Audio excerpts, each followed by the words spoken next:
I'm Tracy Baxter with today's Record Newswatch. In Orange County Court, there's word of guilty pleas filed by two men connected to a 2010 double murder in Newburgh. Frank Lewis of Brooklyn and Craig Fennell of Manhattan pleaded guilty today to conspiracy for their role in the November 4th killing of 49-year-old ex-Town of Lloyd police officer Francis Piscopo and his nephew, 28-year-old Gerald Piscopo of Highland. Police call the case a murder-for-hire plot. Both Lewis and Fennell have previously served prison time for attempted murder convictions. The murder charges against their co-defendant, 42-year-old Victor Colton of Brooklyn, a rabbi, are still pending.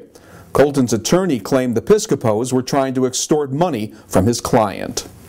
An emotional Ed Diana spelled out his positions on two controversial Orange County issues during a more than hour-long speech to members of the Orange County Chamber of Commerce this morning. The Orange County executive first talked about the financial troubles caused by the state's broken Medicaid system. Then he turned to his decision to defund the county-owned Valley View nursing home. He said declining reimbursements and rising costs left him no choice. We have a great workforce there, don't get me wrong. They care about people. But also, it costs 42% higher for those employees in our nursing home than for the same employee in a profit or not-for-profit nursing home. And I'm not against the employees, they're great workers. I have to lay the facts out to you, and then you make your own decision. But I'm giving you the true facts. I can show you the numbers. I can show you the graphs. They're not made up numbers, ladies and gentlemen. I wouldn't do that to my worst enemy. As for the now closed and storm-damaged Government Center building in Goshen, Diana again defended his long-standing position that it should be torn down and a new government center built in its place. And he says there's no personal motive involved. I don't want to build any monuments to Ed Diana. My name's not going on that building. It should never go on that building. I got to do what's right for the people. That's why you put me here. Diana told chamber members repairing the building will be too costly, and he labeled as absurd any long-term rental of space at different locations for county offices. It was a chance for Newburgh taxpayers to hear from the two women who want to become the city's next mayor. Republican Christine Bello and Democrat Judy Kennedy headlined a Meet the Candidates forum at the SUNY Orange Newburgh campus last night. Kennedy told the audience she'd work to improve Newburgh's image and better market the city to developers and businesses. Bello stressed the need for city government to live within its means by reorganizing city departments and selling city assets. Several residents spoke out about the need to reduce crime in order to make the city more attractive to those with the ability to bring badly needed jobs to Newburgh. Well, saying doing nothing is not an option, officials with an engineering firm laid out the proposals on the drawing board for the replacement of the deteriorating Neversink River bridge in Port Jervis.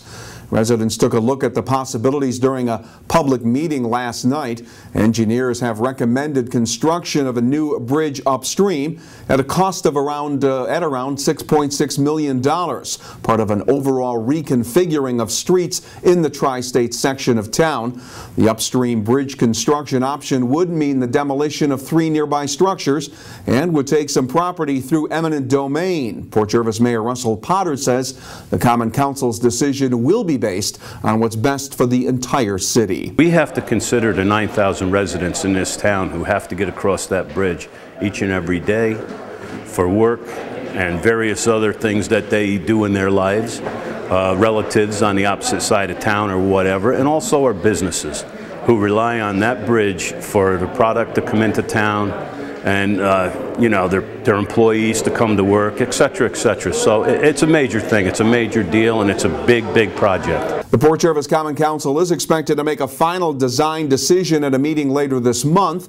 Officials say any further delay would cost the city the needed federal funds now available for the work.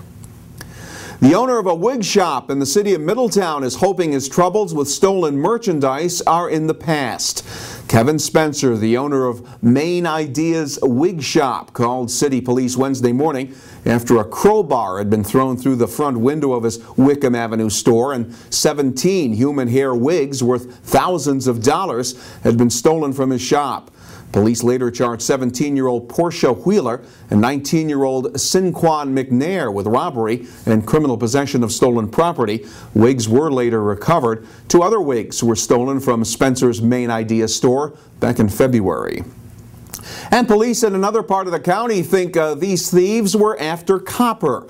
Town of Newburgh police are investigating the recent theft of large ground-level air conditioners from 4 local businesses along Route 17K.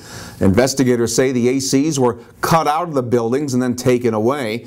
Police believe the thieves wanted the copper pipes and tubing inside the air conditioners that they could turn around and sell as scrap metal.